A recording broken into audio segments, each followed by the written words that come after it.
everybody, I'm Joey. And I'm Alex. And today we're going to take a look at Movie Mind, right here. So this one I was excited about because just the artwork on this looks fantastic. Yeah. Yeah, and it's about movies. It's a party game that you can play with two people. So, well, I'll tell you what, before we get into this, let's see how it's played. Okay, so this is how you play the game Movie Mind. I'm going to go through this and not going to give too many spoilers away because some of the fun part is actually seeing these pictures for the first time. But in order to show you, I will go through the picture number one. So what's going to happen is there are 3 teams. It could be one person on each team where you could have 12 people, 14, 15, how many ever you want. And you're going to have red, blue, and yellow. So on the back of each of these cards is a picture that depicts 10 different movies. So you're going to have to take one card out, whichever one you want to, and then the person who reads the questions would be another team. We'll look through this and find the corresponding number. So for example, this is number 1. We find the one that says 1 at the top. And for the red team, you would read the red questions, blue or yellow.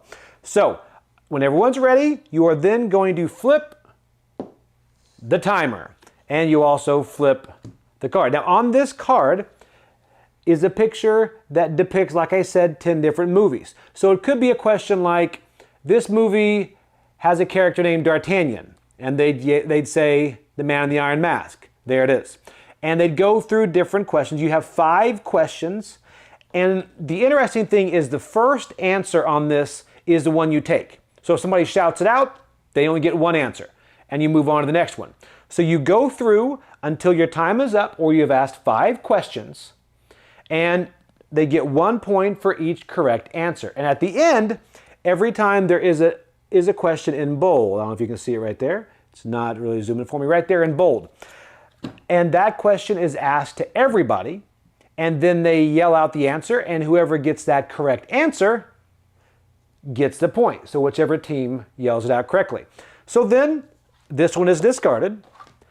The next one is put, and now the blue team gets a chance to go. And you do that, and it is played in 3 rounds. So whoever has the most victory points at the end of those 3 rounds wins. And that is how you play Movie Mind. So let's send it back to the studio and see what we thought about it.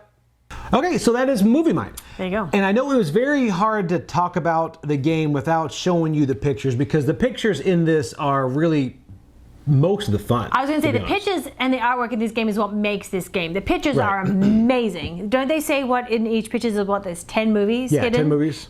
Yeah, amazing. And that is fun to find all the 10 movies that are in the pictures. And it reminds me of like Dixit and Detective Club in the fact that everybody just wants to see the artwork in it. Yeah. So that right there itself, component-wise, it's just great. Yeah, I mean, the cards artwork, are good. Yeah, it looks good. Yeah. It's so good. And now the only thing is there are a few non-kid friendly pictures. Yeah, you do need to be careful before you play this with your family to go through and get those. Yeah, nothing like blatantly like nudity or all that, but there are some like suggestive things in there. So if you're gonna play with kids, you do want to take out a couple of those cards just to move out. Yeah. But that being said, I liked the artwork is just incredible on it. I like it how it is a very specific thing referring to a movie. So you really need to know your movies. That's one thing too. And you need to know movies from like US movies to anime. You really need to know them and know those specific symbols and stuff that come from those movies. That's the biggest thing. Yeah. Yeah, because a lot of times these movies you're gonna know. I think I know movies, but there are a lot of movies I haven't seen that show up on there. Yeah. And even the movies that I've seen, sometimes you imagine like if it's, tell you what, if it's like Ghostbusters. Yeah. You know, imagine Ghostbusters, you'd be looking for it, you'd be looking for somebody standing there with a proton pack, right? Yeah, right. That's what you would think. But what it might be is just like a little bit of ectoplasm on the wall back there where the ghost just went through there. And a lot of it's really, really vague. Yes. So, and that's okay, but when you have such a short amount of time to look through there and find it, that's where it gets difficult. I was going to say too, the timer is too short. You can't get through No, there's no way. Because like I said, they're very specific things that you're looking for. You don't have time to look through it if you're turning that card over, unless sometimes you turn the card over and you give 30 seconds before you start answering questions. Right. That's another way to do it too. My other thing is, if you're playing this with a larger group of people, like on teams, the cards are really small. So it's hard for everybody to see. So it almost becomes like 1 or 2 people answering the questions and everybody just kind of looking on because they just can't see the cards and see those tiny clues that are hidden. Yeah, and that's a big thing for me too. Yeah. And I kind of wish there were so many things, I don't know how they would have fixed it. Yeah. But number one, the scoring doesn't matter. In all of these, you kind of stop trying to score. Yes. And one thing we ignored in the rules is I didn't like how only the first answer matters. Yeah. Well, I'm sorry, you can keep saying answers, I think, and then move on from it. Yeah. Because I really think is just kind of silly. You're trying to get all 4 people to then decide what their final answer is. In a minute. And in a minute, you have to do 5 of those. That didn't make any sense to me. No. Now, I mean, what would be great, is, and you're right, as far as the cards being hard to see, it'd be great if they released like all this in a viewfinder. Everybody had a viewfinder, Yes. and we just sat there and they all looked at it together.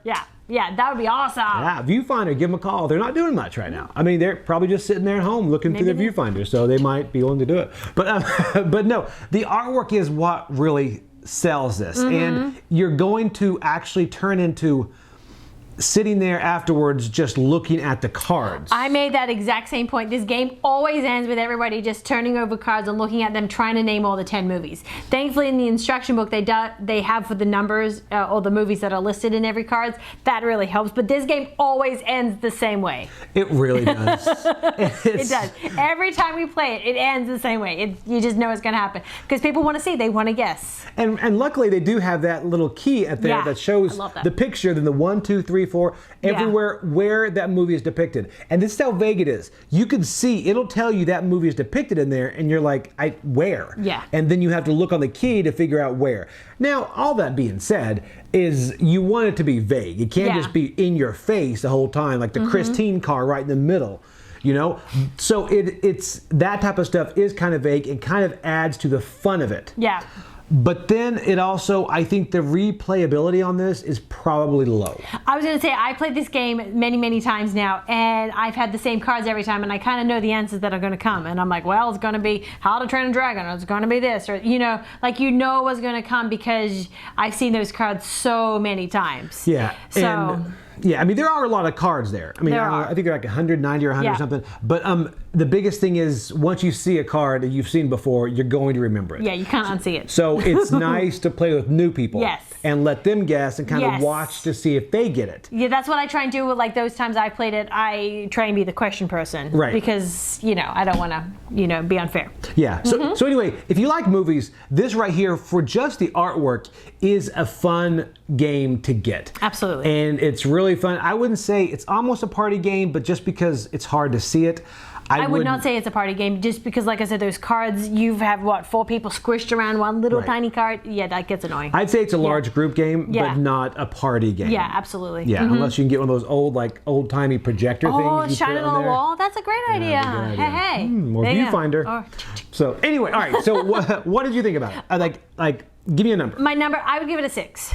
Really? Yeah, I'd give it a 6. Yeah. I'd give it a 7. Okay. A 7 only because the artwork is that good, and I do take a lot of time looking through it, and afterwards, people love it. They sit there and they'll just look through each card and just try to guess the movies, and that's what it turns into. Yeah. The questions are fine, but looking through there and trying to guess all 10 movies, it's fun. Yeah. You know, so it's you like movies, this is a good one. So 7 from me, 6 from you. Yep. So if you've got movies on your mind, try Movie Mind. Hey. We have a title. There you go. We have a title. I love that. All right. Hey, thanks, guys. Thanks. Bye. Bye.